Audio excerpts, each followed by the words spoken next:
I invite you to turn with me to Genesis chapter 21.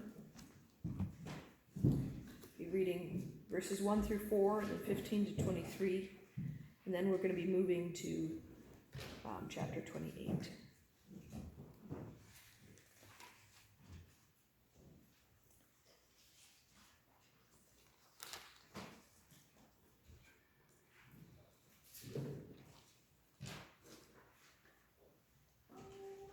Actually, I'm sorry, I don't think this is the right text.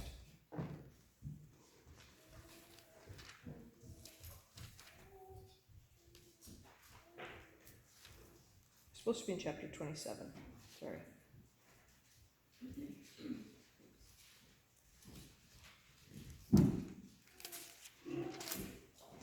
I did not double check the verses in the bulletin.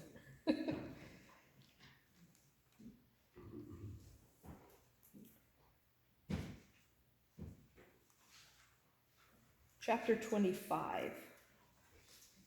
I'll have to go back and edit what's in the description here. Chapter 25.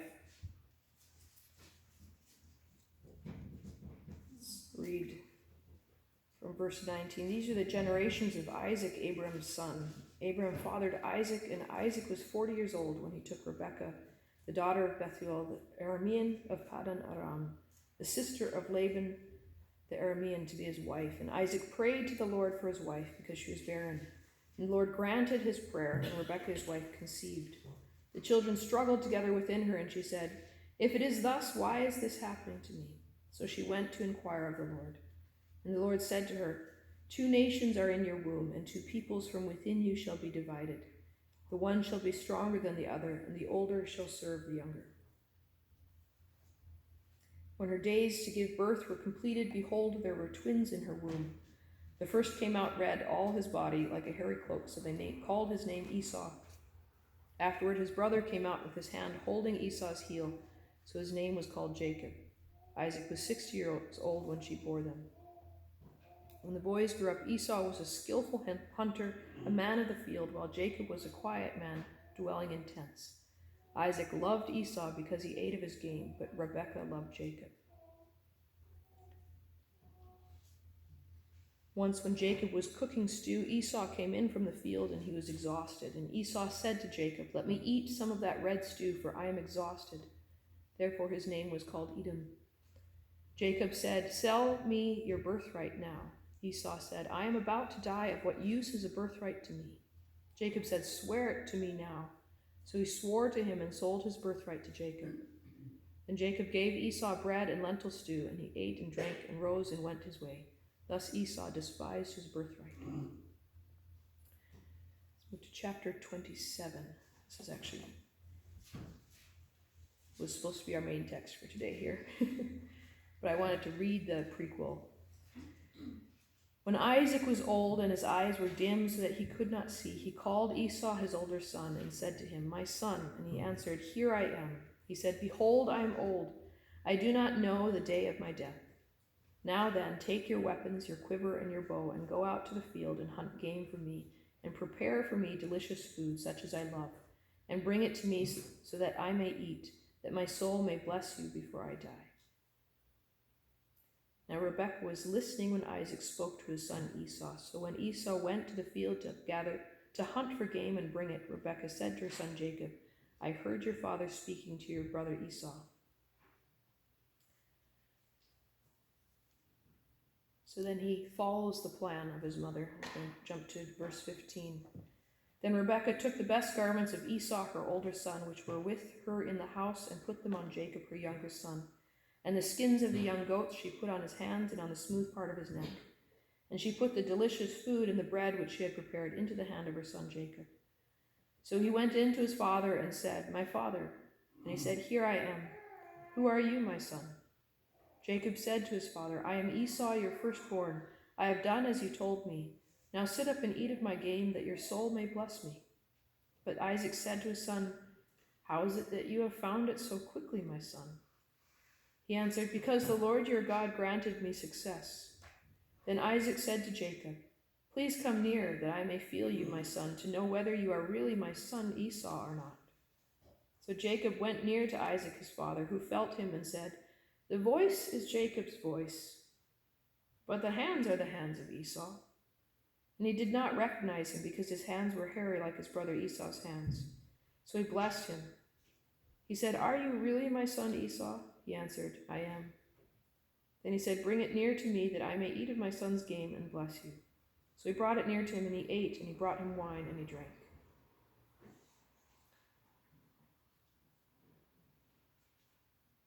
Then his father Isaac said to him, "Come near and kiss me, my son." He came near and kissed him, and Isaac smelled the smell of his garments and blessed him and said, "See, the smell of my son is as the smell of the field that the Lord has blessed. May God give you the dew of the earth and the fatness of the earth, and plenty of grain and wine. Let people serve you and nations bow down to you. Be Lord over your brothers, and may your mother's sons bow down to you. Cursed be everyone who curses you, and blessed be everyone who blesses you." I'm going to move on to chapter 28. Basically, Esau finds out, and Isaac finds out, and it doesn't go well.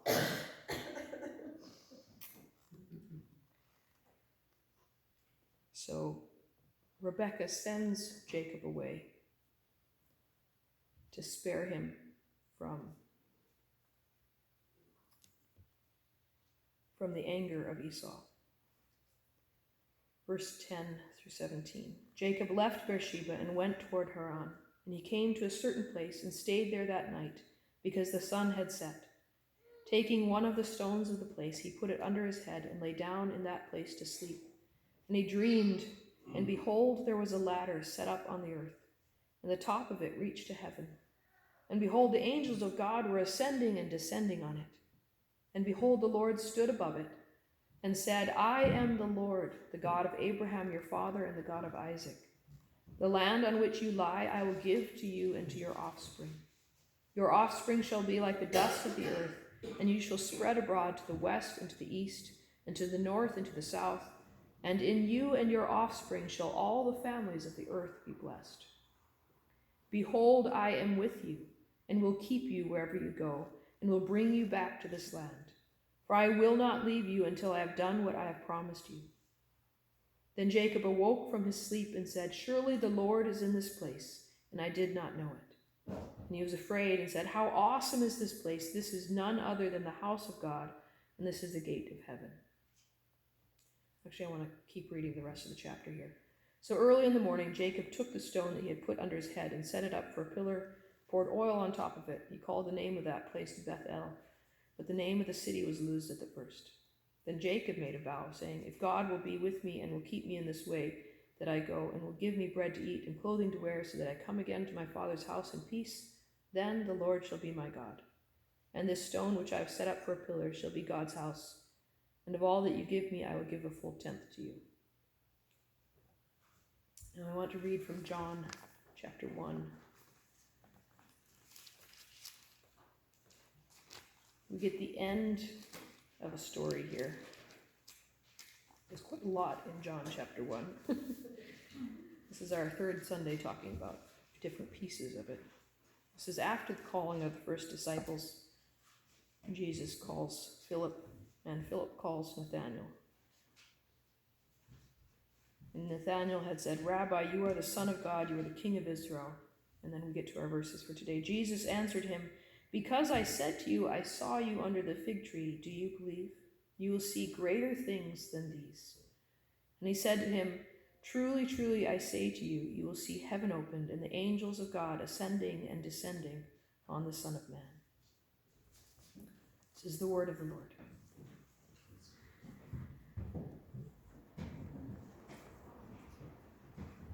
It's the end of the story. Jesus is the fulfillment of this blessing and this promise to Jacob.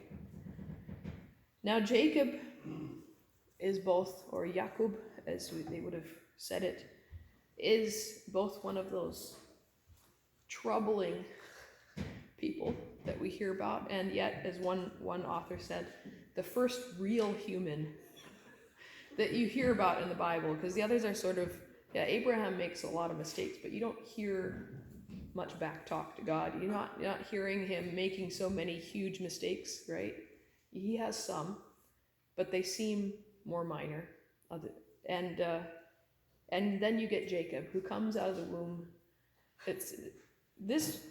The one that I read here just doesn't seem to emphasize it quite as much, but there's one that says he stuck out his hand first and they tied a red string around it because these are twins.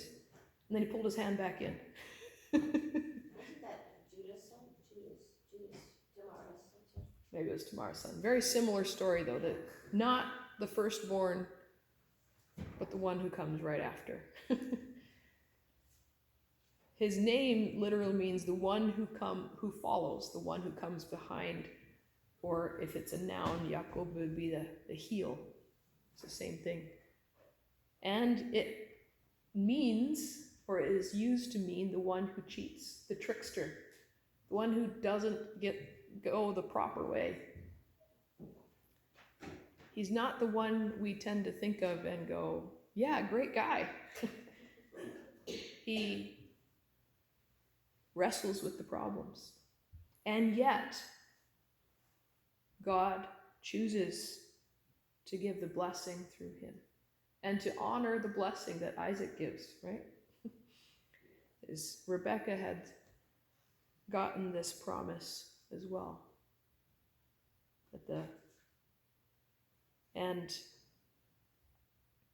even though Isaac loved the first of the twins, Esau, who was the one who went out hunting, the strong man who brought home food, Rebecca loved Jacob, the one who stayed by the tents, the one who didn't do what was expected of men in that culture, who probably thought a lot, was considered sly, who tricked his brother out of the birthright. When he saw that his brother was hungry, he said, well, what will you give me if I give you lentils? Anything. Give me your birthright and I'll give you food. Some say, well, he took advantage of his brother. And yet we also hear that Esau didn't care about his birthright. He said, I am so hungry, nothing else matters. What does it matter? If I die, what is my birthright to me? And so he despised his birthright. So you have these two contrasting people here. And yet, Esau was the one that Isaac loved. Part of what we hear is that when Esau was 40, he took for himself 2 wives of the Canaanites around them. And it caused trouble. Back up here. End of chapter 26. They made life bitter for Isaac and Rebekah. And so Rebekah especially was not so pleased with her older son by a minute or two. And yet in that tradition, the older got everything, right? Even though they're born essentially at the same time. The older one was supposed to get everything. And Rebekah convinces Jacob to receive the blessing. We talk about blessing each other all the time now, and we don't realize the import of those words. They took it seriously. When there was a blessing given, that was it. When Esau comes back and says, bless me too, Father. My brothers stole my blessing. Bless me too. He says, I've given away the best blessing. I'll bless you too, but I can't give you the same blessing your brother got. And Esau was blessed in many ways, and yet he turned away from the Lord. He was also a great nation, many nations. His descendants turned into great nations. And yet, when the people of Israel come back, Israel, as Jacob was renamed, come back into the land, who are many of those that they are told to fight because they were following after other gods were the descendants of Esau and the descendants of Ishmael, the others who had been part of the promise, who weren't following after the God of Abraham and Isaac, and then Jacob. That is hard for us to listen to. How is it that God chooses people? We don't know. God does choose. God chose Jacob, even though he was this trickster. He was the one who cheated. God chose to bless him. God chose to give him a vision completely undeserved and say, I am choosing you. The one who was a sojourner in the land. He was now considered without family. He had left. He had nothing to go back to, it seemed. He had received the blessing, but then he had to run away in fear for his life from his brother. And Rebekah, who wanted to preserve his life, likely never saw him again. We actually don't know. It doesn't say anywhere, doesn't mention Rebekah again after this passage. It's the last mention, other than later it said when Jacob is brought back to be buried, he was buried in the same place as Isaac and Rebekah and Rachel. Rebekah is not mentioned again. She sends off the one son and has the other son living there who's not happy with her. And we don't know the rest of the story. We're not given the rest of the story. There's a lot of hardship and trial and sorrow for those who are chosen. Jacob does not have an easy life after being chosen here by God either. He goes off and finds his uncle, Rebekah's brother, Laban. And he does eventually, he works 7 years for a wife and then gets the wrong one. And then Leah, and yet Leah is the one through whom the son is born, through whom Jesus' line comes. If you follow that down. Rachel, who Jacob loved more, did have promise. Joseph and Benjamin, and yet they were children of tears and sorrow for Jacob. And yet God also worked through these to bring the people of God into Egypt, to care for them, and also to bring them out. God chooses in strange ways, and yet he chooses to bless the whole earth through these people. Calls them into difficult journeys, calls them to follow after him. And that was one of the incredible things. We're skipping over this story this time, but remember we've talked about before that Jacob wrestles with God over and over. But as he's going back to meet his brother Esau again, at least 30 years later, by my count, probably 40. So he was 40 when he goes off. Journeys up to Haran. And he's over 70 when he comes back with a whole household. But he was still so scared of his brother Esau that he sends everyone ahead and then wrestles with God. And he gets his name because he will not give up in wrestling with God. He says, because you wrestle with God, because you contend with God, you will be named Israel.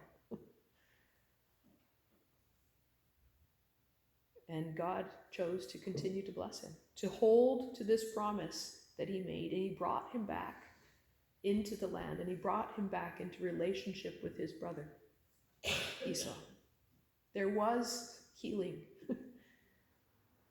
Many, many, many years later, but there was healing.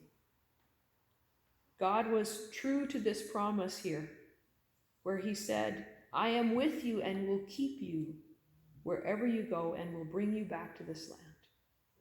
And that was the same later when he went with his whole family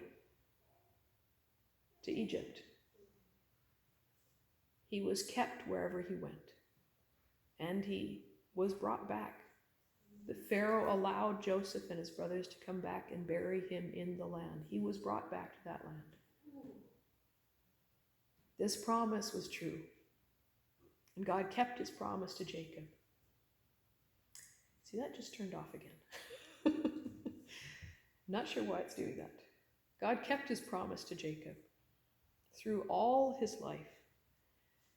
Jacob tried to make it about himself and bargain with God here, saying, God, if you will do all these things, if you will provide for me, if you will give me everything, you'll be my God. After God says, I am your God. Jacob tries to make this bargain and say, if you do everything that I need you to do, you'll be my God. But God had already promised to him, said, you are mine. I am going to be your God. You don't have much choice. I'm going to keep my promises to you. Follow after me. He gave him purpose. He gave him belonging.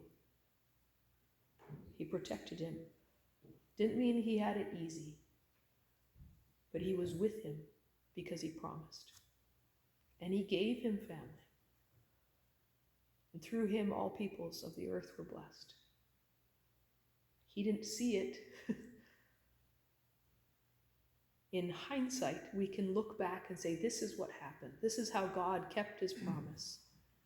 Maybe at the end of his life, he looked back and said, yes, God kept his promise to me.